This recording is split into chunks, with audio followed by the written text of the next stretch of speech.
I've come to the conclusion that I may be a automotive hoarder of sorts.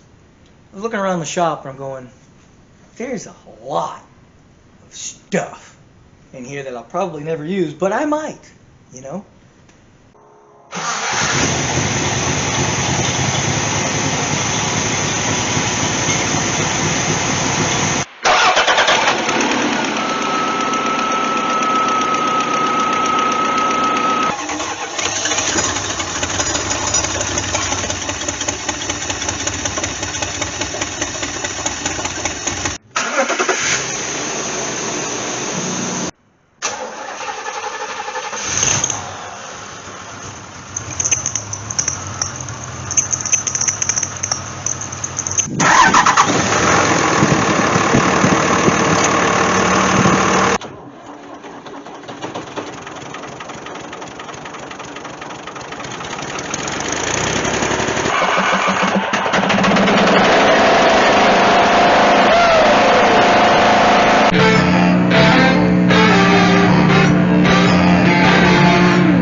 Howdy folks! You can see what my plan is, trying to get this 4-speed in there. And I can't find a bell housing, the correct bell housing for it, for less than like $500,000. Okay, that's an exaggeration. But it's like $800, $900. Yeah, This one will work just fine. As long as I keep that transmission in there straight, and she is. I'm going to elongate that one hole that I said just to kind of relax, because I've got it. I think she's pulling it. It did pull it in nice, and she's turning okay. But I don't want to put any stress on it one way or the other, so I'm going to probably just relieve that hole just a tad. I mean, it's right there. The other one, I'm going to elongate it a tiny bit, and the other two, like I said, I'm going to pull out the bell housing with it. And actually, once I get the other bolts lined up, it shouldn't be a big deal getting that transmission the way I need to get it. So I'm going to make some marks on there, and we'll get that transmission in there. Okay, you ready to listen to my solution? Well, this is it. This may or may not be my finest hour, but this is my solution.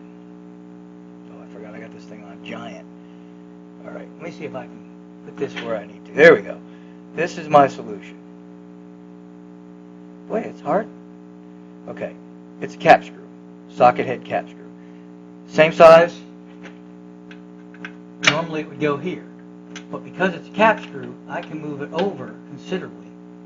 And I'm going to try to get it in here. So I'm going to probably end up taking this plate off to give me a little clearance. And we gotta fix on that anyway. And I'm going to drill a hole right here.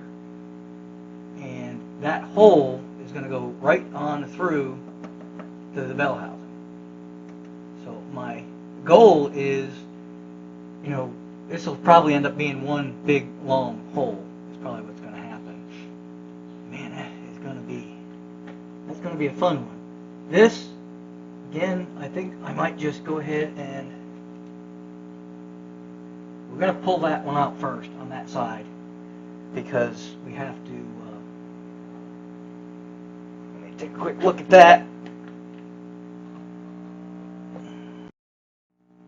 One of y'all said in the comments, good luck. I appreciate that, because you're right. This is a bit of a, shall we say, fiasco. I am going to straighten this out just a tad. And the way I'm going to do that is I'm going to elongate that other hole over there. But this is really very, very close. I mean, I took a look at it from a step back and took a look at it, and about half the hole. So all I've got to do is just make this hole a little bigger. So we got a little Sharpie mark in there. This one, I've decided, because there's not a lot of room right here. I could get a socket head cap screw in there, but I can get in here with my hand. So I'm going to go ahead and drill it from the other side. And I'm just going to put this bolt in that way, because I can get to this. And just put a, one of these or something shorter, and I probably won't go with the socket head in there. I'll just go with a regular hex head, but I'm going to come out this way. I'm going to come backwards on this one. This one I'm going to elongate a little. The other one I'm going to elongate so I can turn this down a little bit and maybe get a little bit more meat on it, because that's kind of thin right there. So far that is my plan, and I'm not sure if I'm sticking to it or not. But let's go to the other side and take a look at what we got going on there. Now this one, I said that we can, I think there's a hole there. We'll see where that hole is at. But if not, we can get a socket head cap screw right inside of that. So we'll drill a hole there if we have to. I'm going to see if there's a bolt there already. If not, I'll drill one, and then we'll just drill and tap that. This one, I'm just going to elongate this hole a tiny bit so it'll pivot, because she's going a little, she's kind of pulling trans this way a tiny bit. So I'm going to pull this back right now. I'm going to elongate that hole a little bit with a burr tool. I have special burr tools just for aluminum. And I'm going to burr that one out. Then we're going to do the same thing on the other one until we get these two top ones caught. And I'm undecided if I'm going to drill this hole and just drill and tap it, or if I'm going to try and see if there's something else in there. I wonder, I might be able to see in there. Well, let's give it a shot. Let me see if I can see in there, just for a look-see.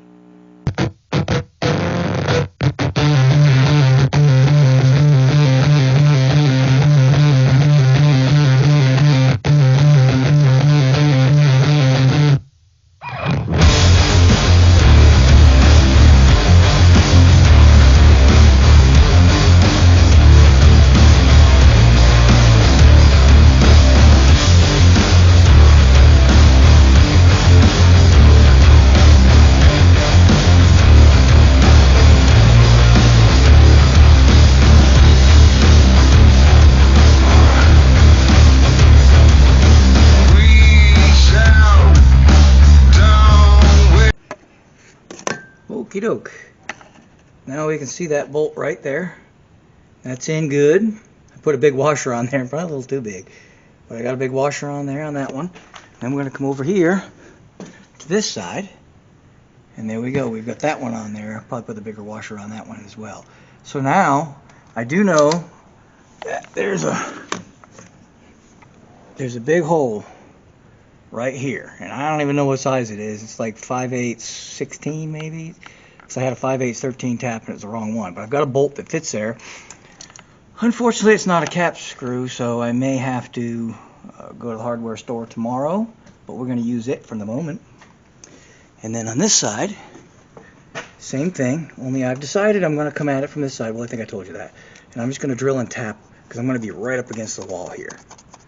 So I'm going to pull this. I'm going to pull the bell housing off now with the transmission attached.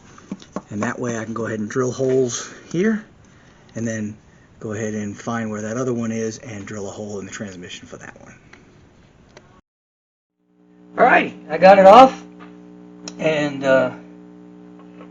got this is centered in here as best it, well, it looks pretty good. I don't know if it looks great, but here's that one I was telling you about. This is a center punch, and we're just going to stick that in the hole.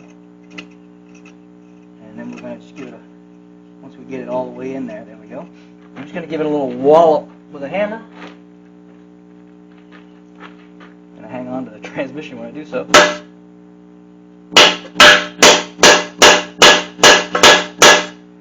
Alright. That should, theoretically, leave a mark in there to tell me where to drill the hole. I'm going to stick the flashy light in there and make sure it is doing what I want it to.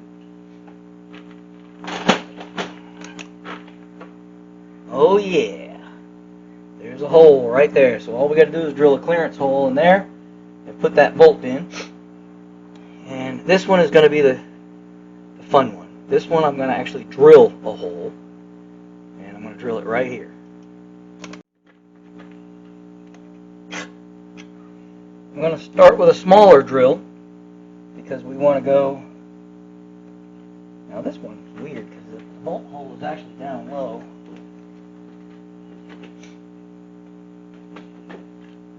Yeah, bolt hole is actually low, so I'm going to come up a little higher, trying to center this thing. put a hole right here. Well, actually what I'm going to do, I changed my mind, is I'm going to go ahead and give it a smackaroonie too, just to give my drill something to start with. Does that look centered to you? It does to me.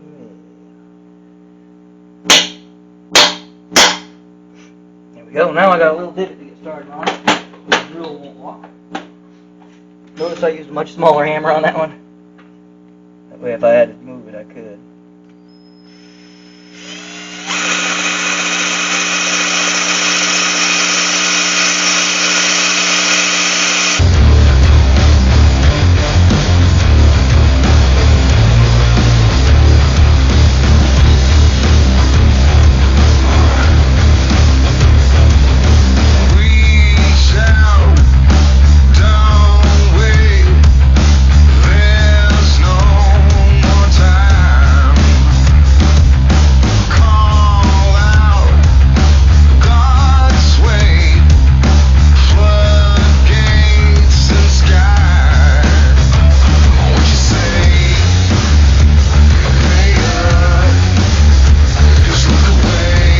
This is danger.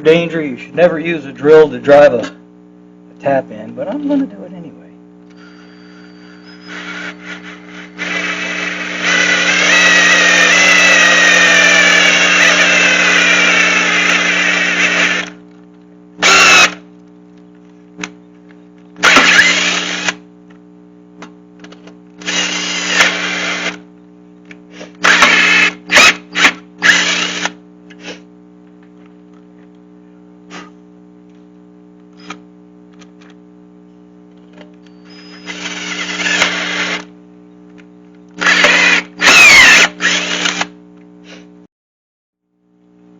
Now I'm going to take the bell housing off.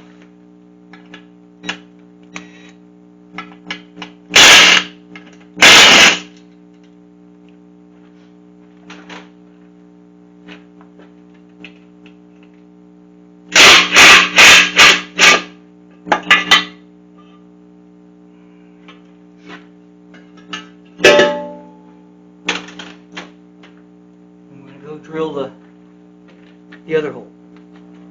Going to be the same process with this one. We're going to do, we got the divot from the little doodah they put in there. Doodah, technical name for when you can't remember the real name. Start with small drill, then I'm going to go to medium drill, then I'm going to go to the big honking one that's going to be the right size.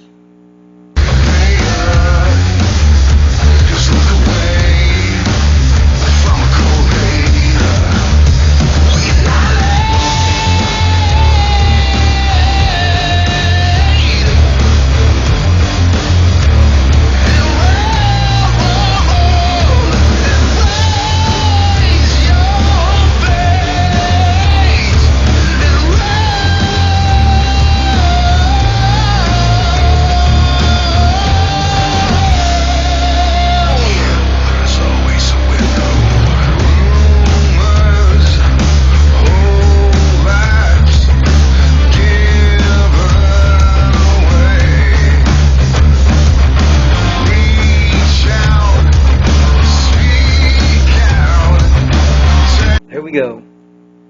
That hole is perfectamundo. She's kind of snug. She's not real. There's not a lot of play there. And the same with the one I'm drilling on the bell housing. It's kind of snug. So these are going to be my alignment pins basically, because these, like I said, I wallered these out to make clearance. So these are the ones that are going to really align this and hold it in place the most. These were tight, if you'll remember, when I put the bell housing on. So everything's lined up, and we'll tighten these up once we get it all together. But before we do that, we got to rebuild on this. We're not going to change bearings or anything like that because she's actually pretty good. She has no oil in her, but aside from that, we're going to put a new seal in here. We're going to put a new seal in here. We're going to put a new seal on the over here. We're going to put new bolts in all the way around here because I only have two. So we're going to put all new bolts in the side cover as well. And that way I don't have to worry about leaks. Oh, and a new rear seal. Woo! Right here. Right there. Seal. Okay? And that way I don't have to worry about anything leaking. This is going to be fun because I'm pretty sure the drive shaft's not going to work on this transmission. So I'm going to have to find me a Chevy shaft and try to mate it to that drive shaft. I'm going to have to find a Chevy yoke and mate it to that drive shaft. That's going to be fun. Just to show you what I've done, this is that one big one. Turned out to be a 9/16 12. And if you've ever tried to search locally for a 9/16 12 bolt, good luck. After 3 places, I finally did find one, but I wanted a hex head because I don't have limited space on the back side. But do you think I found one? That'd be a negative. But I'm going to keep hunting. Otherwise, I'm going to use a spacer, and that'll be another thing. But when we get to that, elongated these a little bit to make those fit, and then I had to drill and tap this hole, and that's going to actually be a clearance hole that's going to come in from this side. We're going to go in through the fork hole, and we're going to screw it directly into the transmission. So that one's going to be backwards. Okay, that being said, we're going to rebuild on this, just making sure it doesn't leak. Not going to put bearings or anything, so it's going to be a El Cheapo rebuild. The bearings are actually pretty good in it anyway. You can hear the gears moving, but only because there's no fluid in there. Yeah, fluid. No gear oil in there, so everything's just kind of metal to metal, but it sounds great. It's in really good shape. Gonna put a new gasket here. We want to I didn't need to replace this gasket because it's dry, but this one might be leaking, and so we got to replace this seal. Let's hope to God I have the right kit. Otherwise, that'll be the end of this video for now. We'll have to do this on the next one. But take this off, then we're going to take the side cover off, and we're going to go ahead and put a new gasket in there, and then we're going to pop the rear shaft one out, and we're going to put a new gasket in there. New gasket kit, I think, was like $30 maybe, $27, $28, something like that. I could have got it a little cheaper through the internet, but, you know, I think I bought this one local. That way, if it's wrong, I just bring it back and he takes care of it. Nonetheless, let's go ahead and get started.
This is going to be the fun one, is I've got to kind of try to catch the lip here between the seal and the.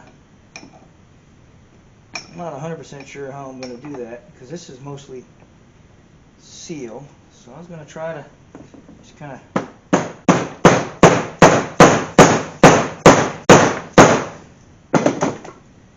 No, that's just going to mess up the rubber. So the other option is going in from this angle, but I'm going to need a real hammer for that. There isn't any good way to do this. I don't want to booger nothing up. So I'm just going to try to catch the lip right here. Just kind of dent it in. And dented it in pretty good. See if I can't pry it out. Well, we just have to do that all the way around.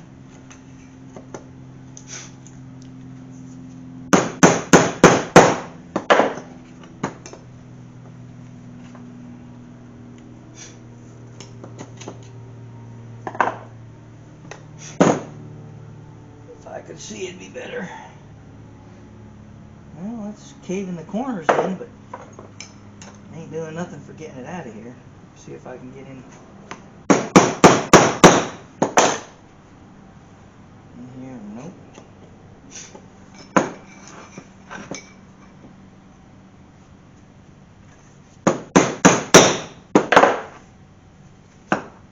There we go. There it is. And I didn't booger it up too bad. We're going to put a little bit of forgive me juice on there, basically Permatex, to make up for any goobers that I made. I'm just going to clean this up real good before we put gaskets back on it and put the other seal back in it. So let me go clean it and I'll be back. Going to get a little bit of RTV, better known as seal it up gook. Put a little on the old finger.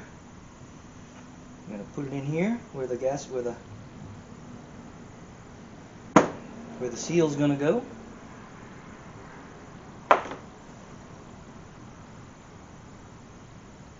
Some people always, well, not always, but some people like to ask questions like, which RTV is the best? And, you know, I'm not out to promote any particular brand. I just use whatever's on sale. They're all pretty much the same, I think. But the color, you know, some people swear by the black, some people the red, some people this one's gray. Personally, I don't think it matters. The red's a higher temperature, so if it's anything that's going to get hot, then yeah, you should probably think about buying the red stuff, assuming it's the high temperature. I like to use the red anyway, just because, you know, it's high temperature. This is probably not going to get high temperature, but you never know. It could get heated up going racing or something, and you might wish you had the high temp on there. But I'm not using high temp. I'm just using the regular everyday gasket maker. I don't know, it's oh, this is high temp. Well, I'll be dipped. It's not red, but it says high temp on it, so little did I know. I don't know, I buy it in bulk, so I never know what I'm getting. But anyhow, this is the seal, the new one, and I don't have an official seal driver inner, so I'm going to make one. I got a bolt with a big washer that's attached to it.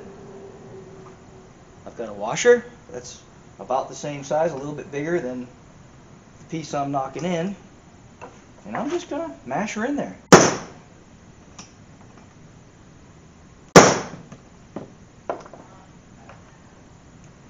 And then once you get it started, I like to just, because it starts to go into a crooked, so I like to see what's going on. And that's actually looking pretty darn straight. So we're just going to go back to mashing it this way, so I can hit it pretty even. Ooh, that was a good one. I think it's just about all the way in. I don't know that I can put it in any further. My little tool there, so we just gently hit it around the edges, kind of seal it. That feels pretty darn good. Let's put on my glasses so I can see. Put a little light on the subject. She looks like she's seated all the way to the bottom. So, here we go. I put a little bit of grease already around the outer edge. Oops, that's for RTV. We don't want to do that. But you do want to put a little bit of grease around the outer edge. So I've already put some on the actual shaft itself, but I'll put a little more on here too. Why not? All right. And then we need this gasket, which I didn't open yet. And yep, I lost the razor blade that I was using. This kit came with two different gaskets, one smaller, one larger. I guess they have a smaller bearing, Borg Warner too. But this is the Super T-10, so it's got the bigger one, of course. Same thing. I'm going to put a little bit of RTV on here.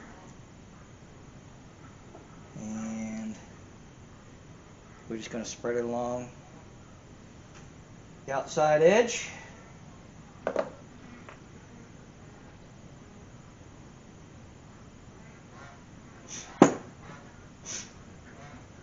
know, this colder weather makes your nose run, and that drives me crazy. I was watching a bunch of other videos too, and they're all sniffling. I guess if you're going to work in the winter, you got to get used to that. I like to use my finger to spread it instead of putting a bead.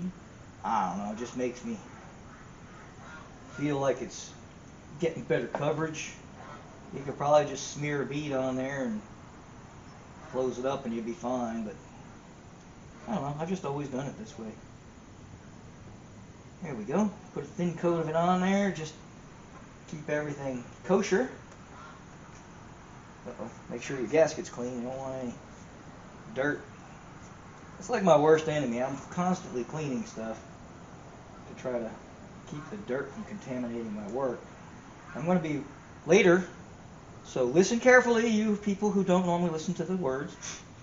I will be doing an engine, putting an engine together this year, I believe. I'm going to try anyway.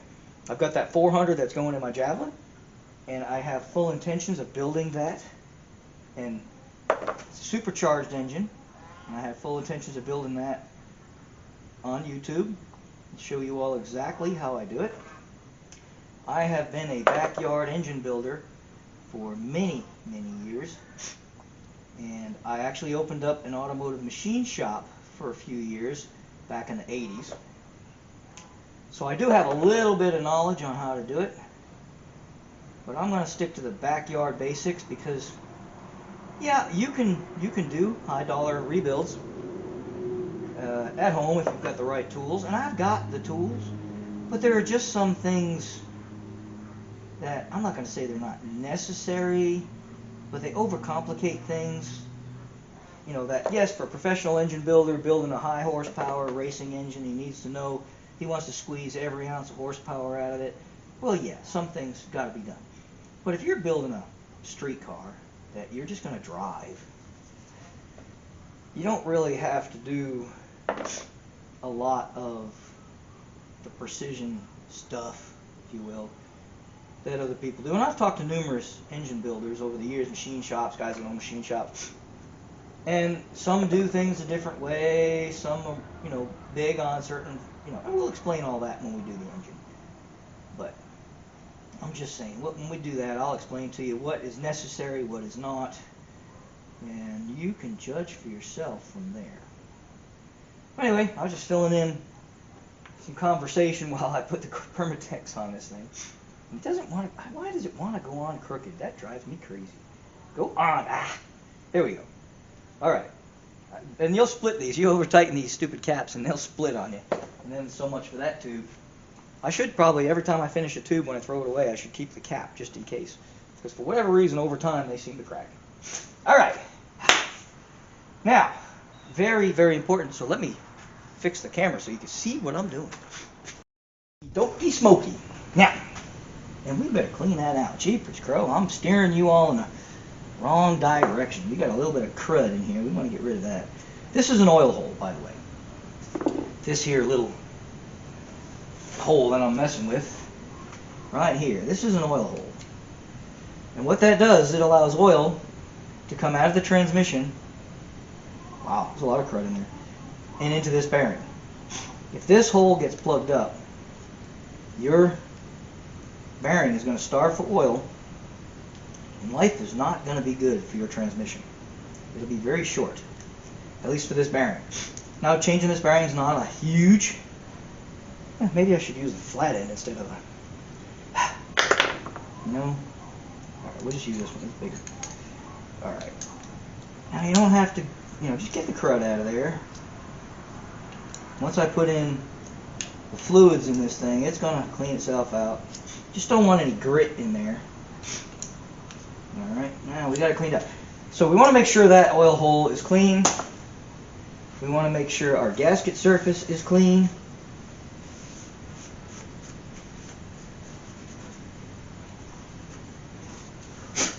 Alright, I put a little bit of grease on the shaft already. Now, this little oil hole needs to line up with this. Okay, there's a little cutout. See that little notch right here? That notch has to go on the bottom where that oil hole is, because that allows the oil to come in and lubricate the bearing. If you don't put it on that notch and you just put it over here, you might get a little lubricant. You might not get any. You probably get none. So make sure that you put that notch where it needs to be. Push her on there. Here we go. Look at that. Woohoo! Now, I probably need to go clean these. Yep, I do. Because there's oil behind these bolts, we want to put we want to clean these bolts up, get them good and dry so Permatex will stick to them, and then we're going to put them in with some of the Permatex on them so that they won't, and no oil will come leaking out of these holes. This is the same thing on this one. I'm not going to get as messy. I'm just going to take my bolt. I'm just going to put a little bit of Permatex around it like so. And then put her in, because it's like thread locker. If you got a little bit on the corner, when you start to thread it in, it's going to automatically spread itself around. Better try to find line these up just right. There we go.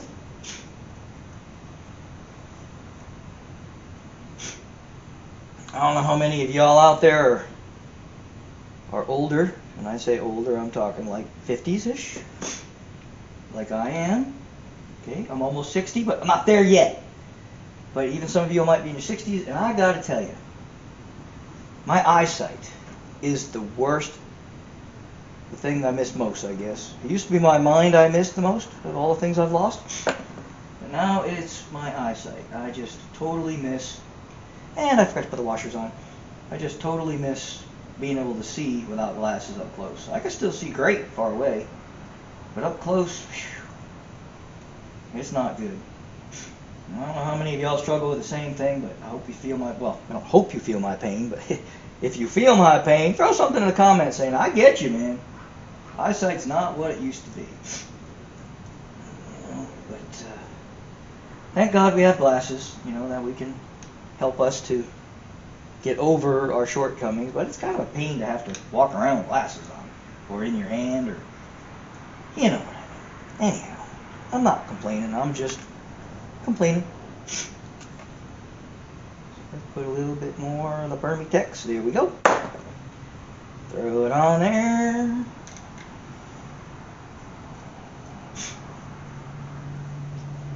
And there we go. We'll just sock her up. Now, these are very small.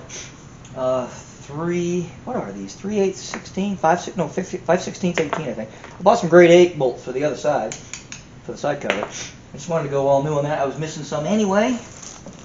So, and I think they were like 38 cents a piece. It's not going to break the bank, you know. But anyway, we're just going to turn these up. Or turn these in, I guess. I like to just go side to side across from each other. I don't know if there's actually supposed to be a pattern, but I like to go across. That way you're not going to warp nothing. And that's that. Voila! One bearing seal and new. I only got the new gasket because I need to put the seal on there, and you can't put the seal without the gasket. So now we're going to do the side cover. I'm staring at a picture that's about 2 inches big, so I can't really tell if you can see this, but if, just to point out, this says a 3, and that's a 4, that's a 1, that's a 2. This is telling me which way these turn. So I put the numbers on the bottom because the bottom pointing that way on this one is going to be first gear. The bottom pointing that way on this one is going to be second gear. The bottom pointing this way on this one is going to be third gear, and the bottom of this pointing that way, or the lever, if you will be fourth gear. So when I set up the shifter, those are going to be reminders to me on which way the shifter levers go, because if the shifter pushes the lever forward for first gear, I have to put the levers down here. If the shifter pulls the lever that way for first gear, then I have to put my levers up here. So it's just going to depend. I did that so that I would know how to set up my shifter when it comes time to put the shifter. In reverse, I've got some arrows over here, and the reverse will be that way towards the tail shaft. The bottom of that shifter fork or that lever is going to go towards the tail shaft in order to put it into reverse. So I had to do a little experimenting turning the shaft in order to figure all that out. But that's where I'm at right now. Okay, now because I got to take this back apart, so it's always good. And this is a vent cap, I guess. Look at that. I hope that works. It doesn't turn very well. Let's see if we can't make that spin a little bit, because we need a vent cap, otherwise things are going to be... Ooh, that's crusty. There it goes. Alright. Oh, that's not good. I don't think it's a vent cap. I think it's just a cap for something else, but... well, we'll just pound it back on there. There we go. Ah, perfect. Like brand new. Alright. Take these two out. Like I said, I bought all brand new bolts. And I think what I might want to do is, while I got this off, I might go clean it up and maybe throw a little paint action on there and make it look halfway decent. It's a little cold today, but we're going to give it a shot. But took those out. I'm going to pull this off. Actually, I might leave it on there to clean it up. Maybe not. We'll see. These seals are not the easiest ones to get out, but I've got the kit I got came with these little seals as well. So we're going to go ahead and replace on those. Now these basically did the same thing. Got the screwdriver in there, and I put some pressure on it like so, and then just hit here. And it worked. Not this time. This time I had to redo it. But that's basically what I did.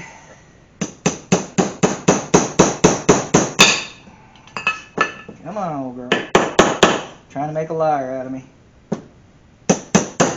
There it goes.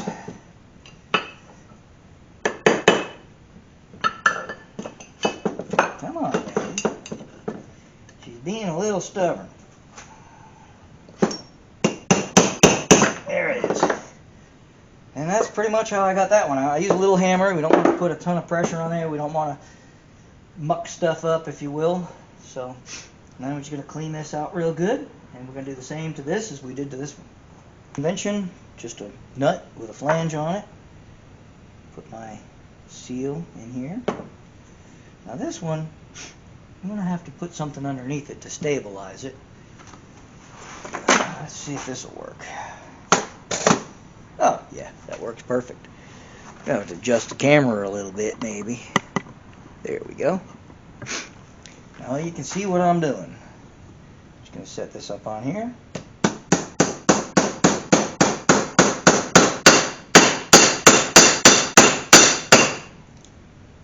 And there it is. You like my seal drivers? They're high dollar. These are high dollar seal drivers. So if you want to buy a set, do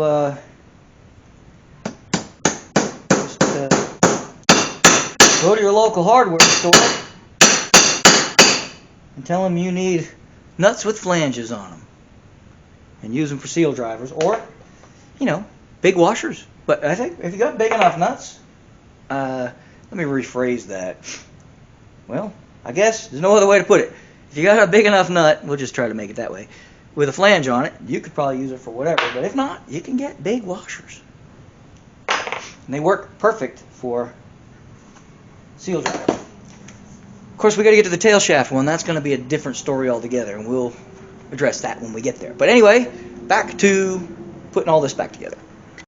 Now here's the tricky part. I've got these two forks. Okay, they're on the pulleys they need to be on, or on the whatever, the grooves they need to be in. And I've got both of these set at neutral. These are your shifter doodahs. That, again, doodah is a technical term for I don't have any idea what it's called. And then you got to try to get these to go on there. There we go. Bloop. And that's that. And again, I use lock washers on these. You probably don't need to, but I'm going to. And again, you need to put some Permatex on the threads because these bolt holes go through the casing, and you don't want fluid leaking through these. So, and I bought all brand new bolts, so it'll look all nice and yeah. Now I gotta try to get it all lined up. Probably put a little light on the subject. Oh yeah, that's not lined up. Come on, baby. Talk to me. Let's try this one. I can see this one. Let's go ahead and put it in there. And yes, I'm sure I got the right size because I took the ones out of here and I compared them. There we go. There's one. Let's see. Once you get two in there, it kind of gets easier. Oop, I guess I'm kind of messing up your lighting for you here. How's that? Is that better? Alright, so again, squirt of Permatex. Put it in there. Once you get that second one in there, then we're good to go. There we go. Now it'll be easy from here. And I'll let you sit and watch one more, and then I'm just going to cut and we'll go to the next thing. There we go. Look how easy that was. See? But don't tighten them all up. Don't tighten any of them up until you get them all in. Last but not least, we got to change this rear seal. I've got a seal puller in here. I'm just going to... That was hard. Boy, that one was in rough shape. Look at that. Golly. Hopefully that's the seal and not a bearing. She feels tight in there. Golly, that's nasty though. If you get a seal puller in there, it makes life a lot easier. But man, this thing had some gunk in there. That's crazy. This probably came from the drive shaft. Somebody pushing a dirty drive shaft up in there.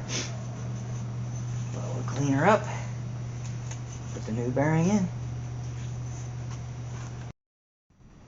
Now this one, you couldn't use a conventional seal driver because this is in the way. So with these, I don't really have a socket big enough, and I don't want to collapse the seal. And I think I said bearing earlier, so let's correction on that seal. I'm going to use a body hammer. I know that's kind of weird, but a body hammer has a little bit flatter snout on it for forming metal. And I just kind of gently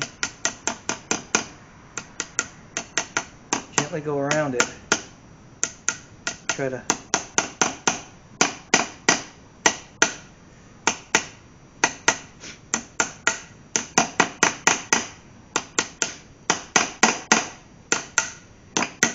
and as you can see, it can be real stubborn. You got to be real patient. And all of a sudden you'll see she'll just poof go in.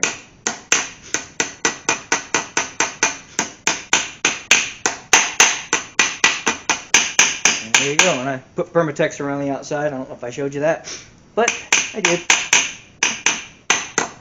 And there you go. Just make sure she's flushed all the way around. Make sure you wipe off your body hammer because you don't really want grease and stuff on a body hammer. That could be bad. But, because grease is an enemy of body work. Great for mechanical work, not great for body work.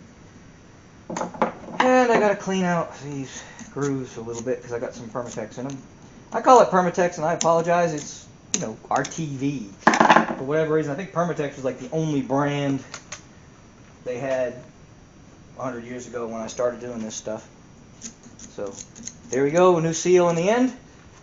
New seals in our doohickey here. Side cover, I guess we'd call it.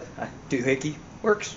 I put the paddles on to keep everything from, because these levers can actually fall into, inside the transmission, and then you got to go fishing for it. I've got the transmission and the bell housing all modified, so I can get ready to put it in. Got all new gaskets, got the front seal in, the side cover seal in, and the rear shaft seal. We're going to have to find a drive shaft yoke and maybe get a bastard joint. We'll get into that when we start installing, but this is going to be it for tonight.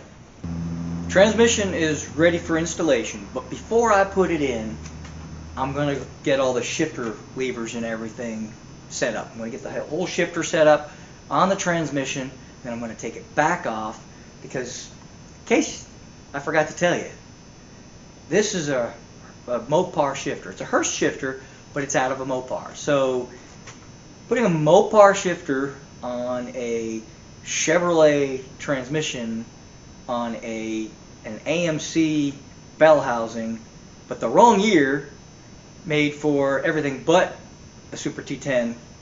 It's actually out of a Jeep. So we've got a Jeep bell housing for the wrong years. It's like 74 and up, I think. Chevrolet Borg Warner Super T10 transmission. Hurst shifter out of a Mopar. Yeah, perfect, right? It should be perfect, I hope. But so far so good. I was able to get everything made up on the bell housing. I'm going to show you all that. It's cool. I must admit, I've impressed myself. But we're going to start putting all that together at another video. This video is done for today. It's getting late. Got to spend a little time with the family. You know, got to keep the ladies in the house happy. I spent most of the morning with my daughter at church, but my wife and I have not spent much time together, so I'm going to go quit today, go spend some time with the wife. And next time you see me, we'll be getting the shifter set up because we got to modify a few things. The shifter itself hooks in pretty good. I kind of test fitted everything. Shifter is the easy part. It's going to be the rods. I can spend like $150 and get the right rods. Boom, put them right in. But nah, what's the fun in that, right? I'm going to try to modify the Mopar rods to work. And I did a little bit of figuring, like I showed you the 1, 2, 3, 4 on that I wrote down in the reverse. I put my levers on. The levers got to go up, and I'll show you that later, because of the way the shifter is going to pull on them, and then the reverse lever has to go down. It's got it on the other side. So, yeah. Anyway, but we got to make, you know, all the rods to work. So I'm going to have to, you know, make them. The one that I saw in the picture is for the reverse rods, like a Z. I guess because it has to go down, and they kind of want it pulling pretty straight on it, I guess. I'm not really sure, but we'll make it work. Everything's good to go. I do have a gasket for the middle of the transmission, and I'm seeing a little bit of gunk there, so maybe it's leaking. I know the one on the Corvette is, so I probably should. We'll see. I probably should replace the gasket. I don't think so. I've got them if I need them. If it leaks, that's something I can do with it in the car, I think. Pretty sure I can pull the tail shaft off with it in the car, I think. So, we'll see. Hopefully it won't leak. If it does, I do have the gasket for that. But anyway, all that aside, we're done for today. Thank you for watching. If you enjoy these videos, please subscribe, because, you know, it helps me out. And my goal is to have 1,000 subscribers. Well, it would be nice by the end of the year, but that's not practical. I'm not even quite halfway. So by the end of 2023, I'd like to have 1,000 subscribers. So that's a little more than twice what I have now. And so you can help me with that. Tell your friends. Let them tell their friends. Only if you like the videos. Don't tell your friends if they don't like it. But anyhow, enough talking. Thank you for watching. Please subscribe. See ya.